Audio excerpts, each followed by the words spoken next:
Olá, vamos falar sobre o Espiritismo. Eu sou Débora Rabelo, aqui dos Amigos de Nosso Lar, trazendo a você a ciência, filosofia e religião.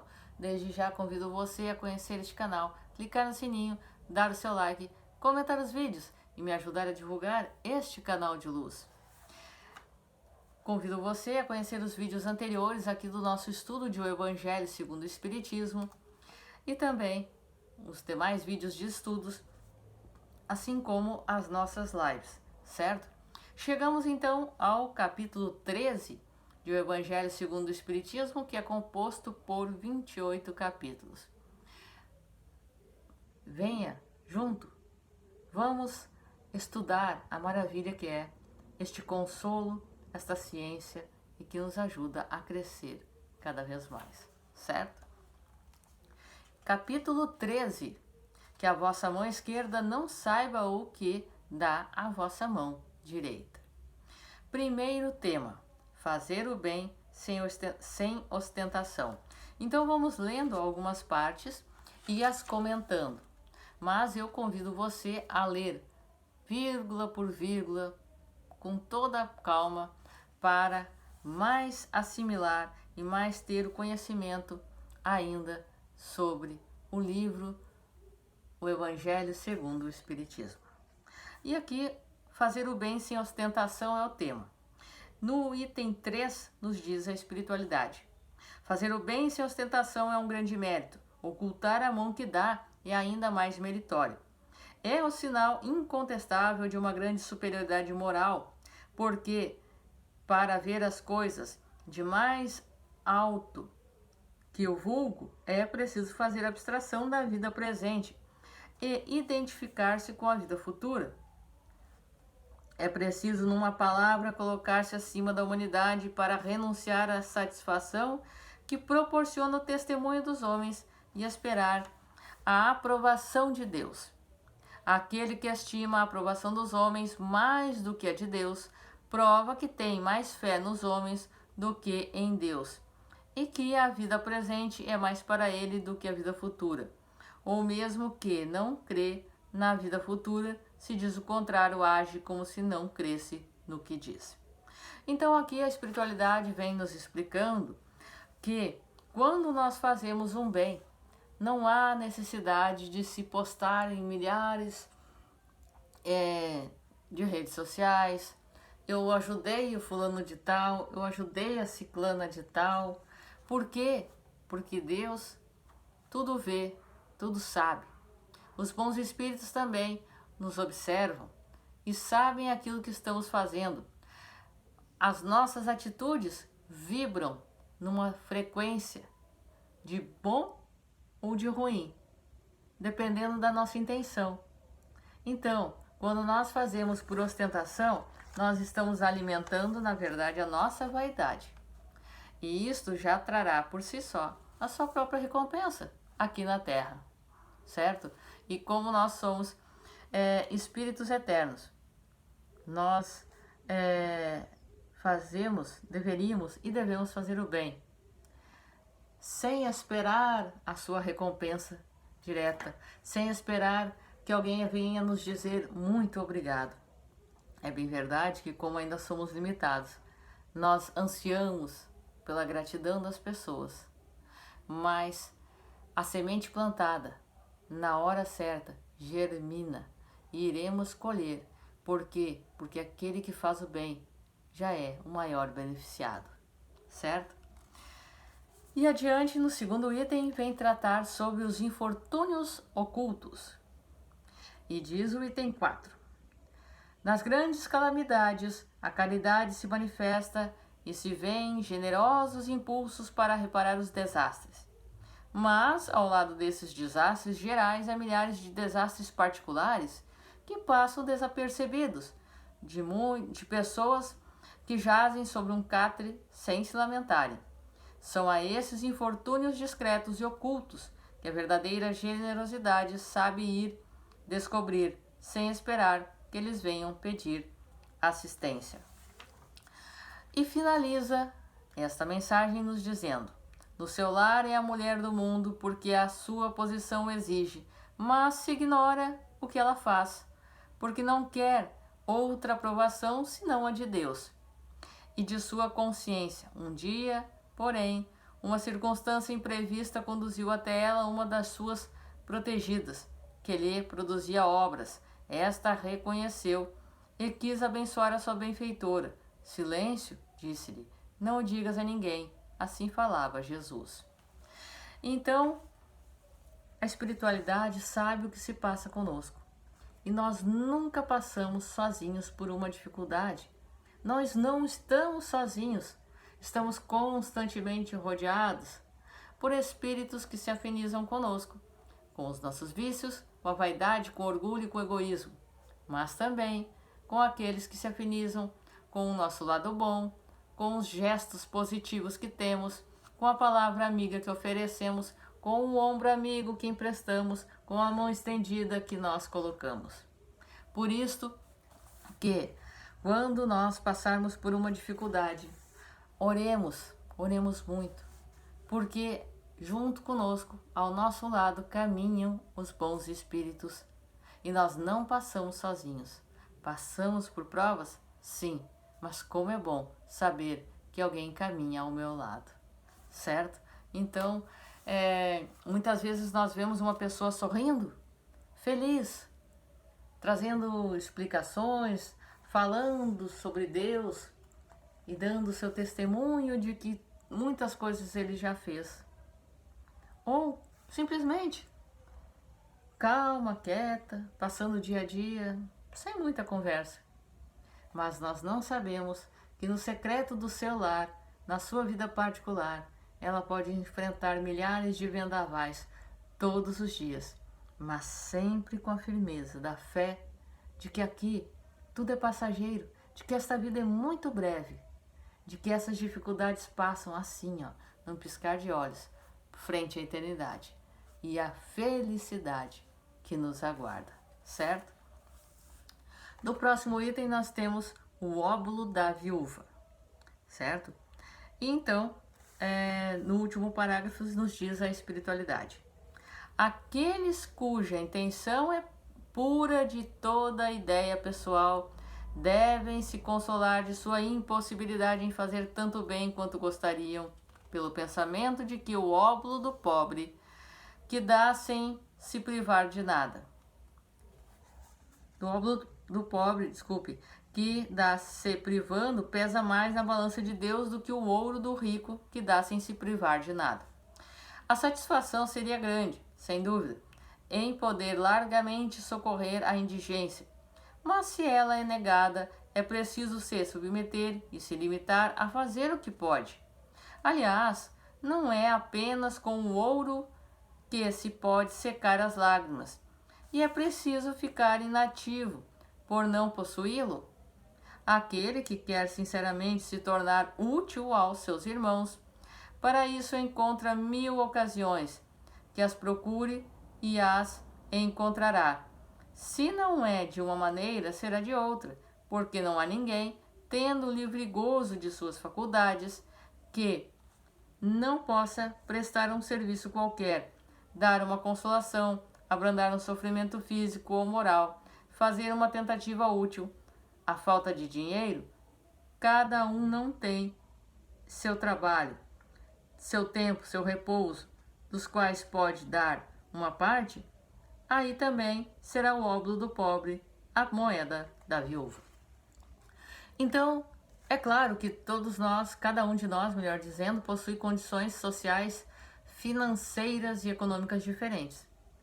Há alguns que podem financeiramente auxiliar sem que aquilo lhe faça falta.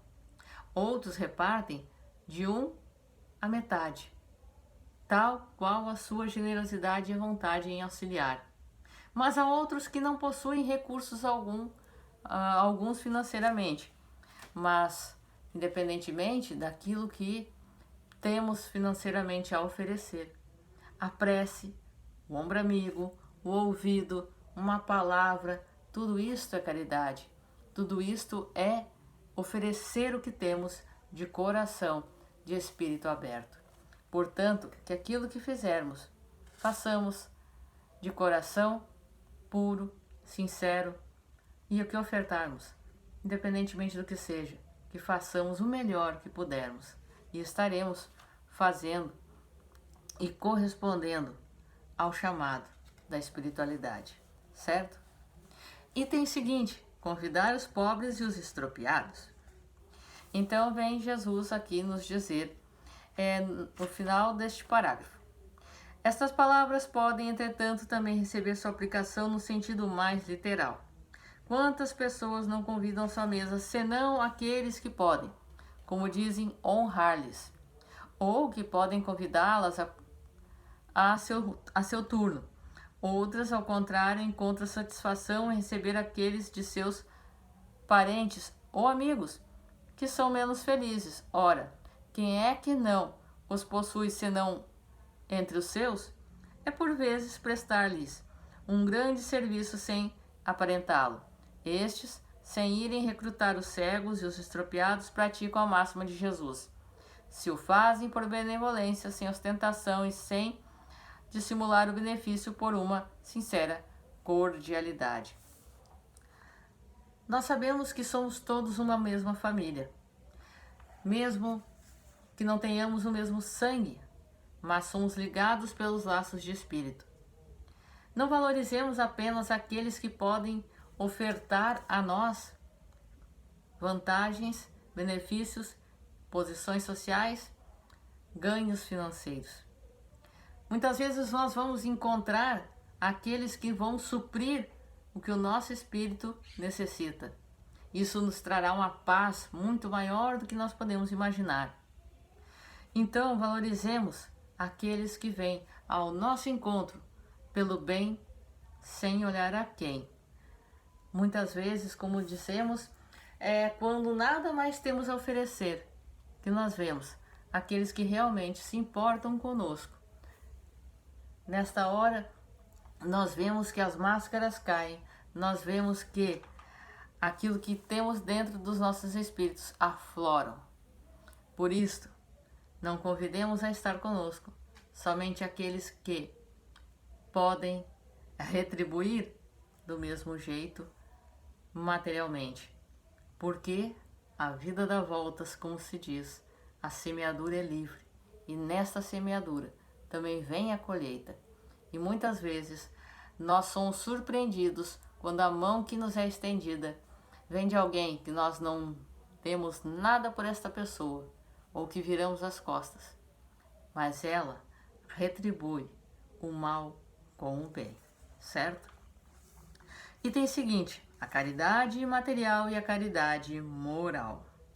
Então vem aqui a espiritualidade nos dizer, a partir do 6º parágrafo: a caridade moral consiste em suportar uns aos outros, e é o que menos fazeis neste mundo inferior onde estáis encarnados no momento.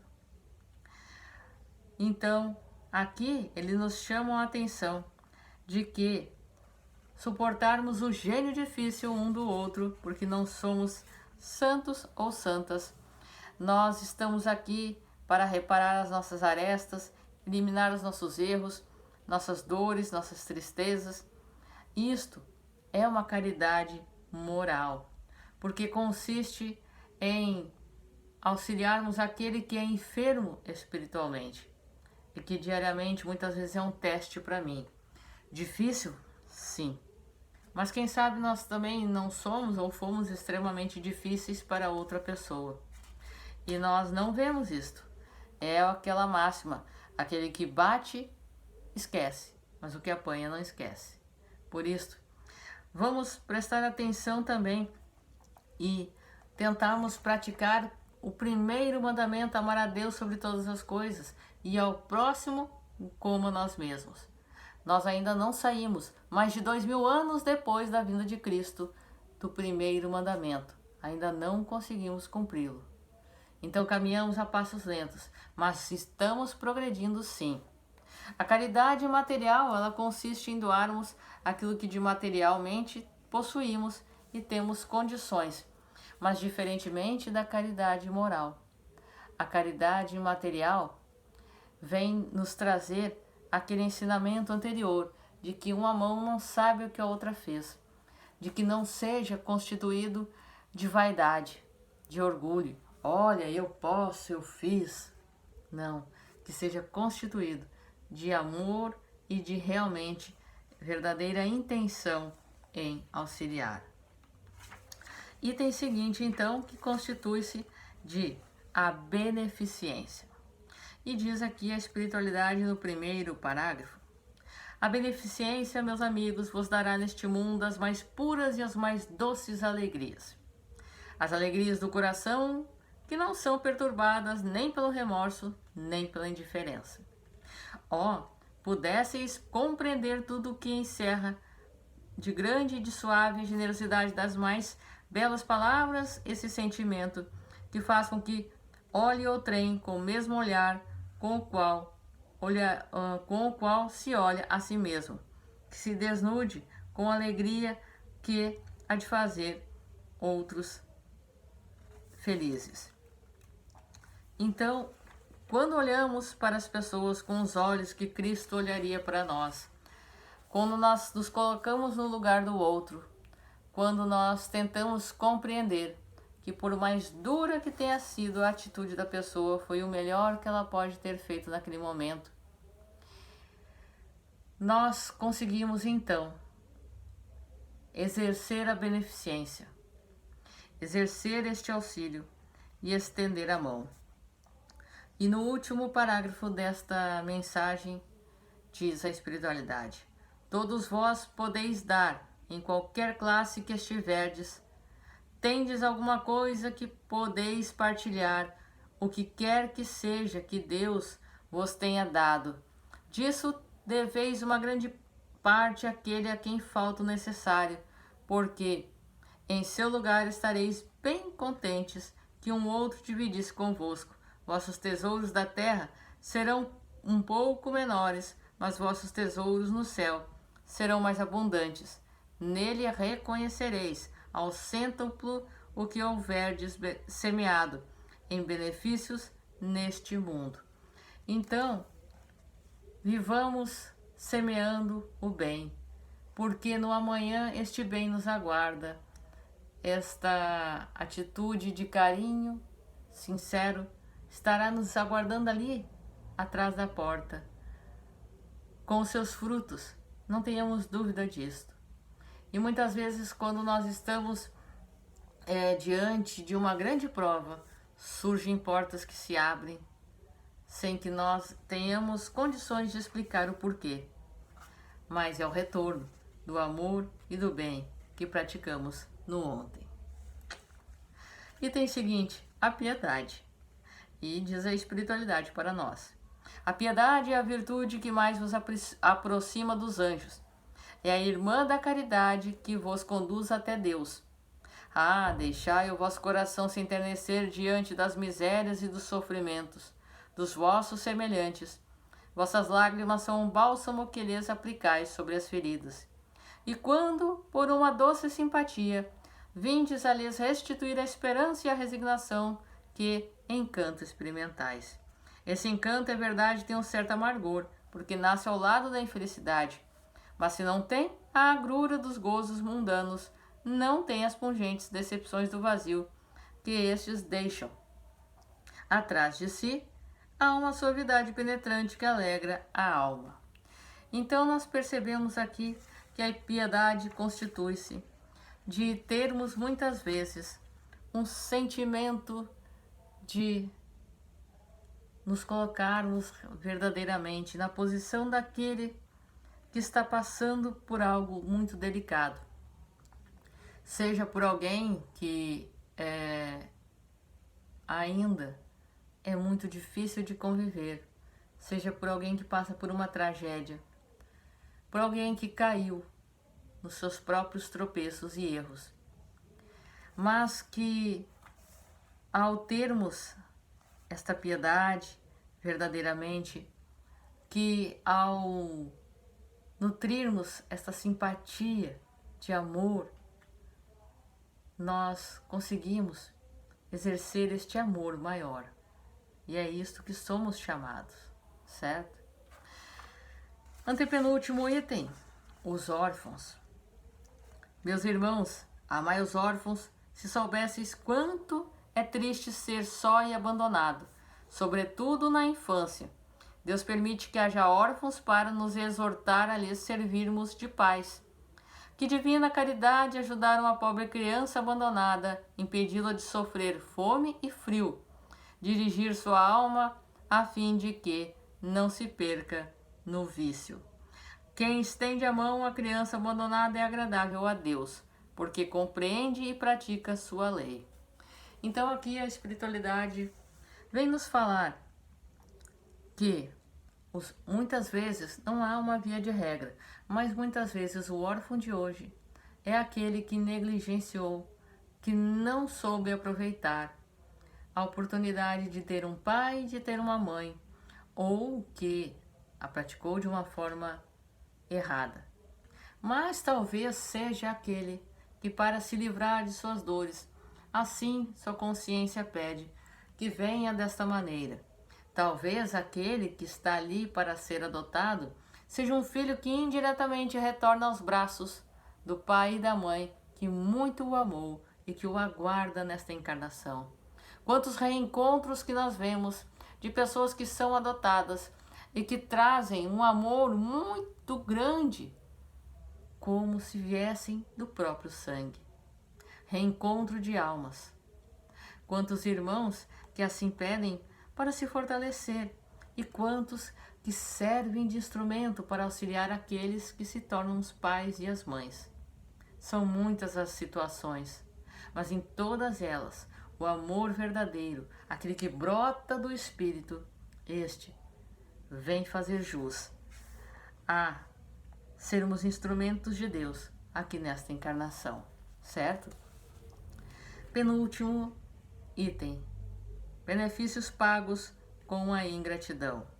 E no último parágrafo a espiritualidade nos diz: ah, meus amigos, se conhecesseis todos os laços que, na vida presente, ligam-vos a vossas existências anteriores, se pudesseis abarcar a multidão das relações que aproximam os seres uns dos outros, para o progresso mútuo, admiraríeis bem mais a sabedoria e a bondade do Criador, que vos permite reviver até chegar até Ele. Se nós lembrarmos que Cristo, certa vez, ajudou 10 leprosos, somente um retornou para agradecer. Quantas curas, quantos milagres Jesus fez, quantos retornaram para dizer obrigado. Quantas vezes nós vamos auxiliar alguém de coração, com a maior alegria, e não vamos ouvir uma palavra. Pelo contrário, ainda muitas vezes as pessoas acham ruim a maneira como foram ajudadas. Mas aquele que nos guarda não dorme. Nada que é feito aqui com amor e por amor passa desapercebido. Nós ficamos tristes com a ingratidão, que vem mostrar um espírito ainda endurecido da parte daquele que assim a exerce, mas que é necessário que oremos muito mais ainda por esta pessoa. Não é fácil, é doloroso, mas faz parte da caminhada e vem moldar tanto aquele que a pratica quanto aquele que sofre, certo? Último item então deste capítulo 13, beneficência exclusiva. E a espiritualidade nos diz, é muito curtinho, item 20, fazendo uma pergunta. A beneficência é bem entendida quando exclusivamente praticada entre as pessoas da mesma opinião, da mesma crença ou do mesmo partido? Não, é sobretudo o espírito de seita e de partido que é preciso abolir, porque todos os homens são irmãos. O Cristo não vê senão irmãos nos semelhantes, e antes de socorrer aquele que está na necessidade, não consulta nem sua crença nem sua opinião, no que quer que seja. Seguiria ele o preceito de Jesus Cristo que diz para amar mesmo os inimigos, se repelisse um infeliz por este uma outra fé que não a sua? Quem o socorra, pois, sem lhe pedir alguma coisa contra de sua consciência, porque se é um inimigo da religião, é um meio de fazer com que a ame, repelindo-a, faria com que a odiasse. São Luís, Paris, 1860. Então aqui mais uma vez nós vemos que fácil é amar aqueles que me amam, fácil é amar os que se afinizam e gostam das mesmas coisas que eu, mas difícil é agir com oração, com paciência e não devolver o mal que nos é ofertado. Desta forma, nós mostraremos a diferença e aquilo que realmente acreditamos, confiamos e praticamos, e despertaremos, indiretamente, pelo bem, não devolvendo o mal, com amor, a curiosidade daquele que hoje muitas vezes é avesso, por exemplo, à doutrina espírita, mas que no amanhã vai olhar e ver por que a pessoa se modificou, por que a pessoa não reage com violência mais, por que a pessoa parece ter crescido, amadurecido, e vai perceber que essa escala de evolução tem uma fonte de amor inesgotável, de fé e de luz, e que os pilares da doutrina espírita estão alicerçados na caridade, independente de quem quer que seja. Que façamos o bem sem olhar a quem, não somente aqueles que nos afinizam conosco, mas a todo e qualquer irmão ou irmã, certo? Este foi o capítulo 13 de O Livro dos Espíritos, do Evangelho segundo o Espiritismo. Que a vossa mão esquerda não saiba o que dá a vossa mão direita. E no próximo vídeo estaremos estudando o capítulo 14, estaremos chegando à metade do Evangelho segundo o Espiritismo e estudaremos o capítulo que diz: honrai a vosso pai e a vossa mãe. Um forte abraço a todos, que os bons espíritos nos guiem, Jesus nos abençoe e até a próxima.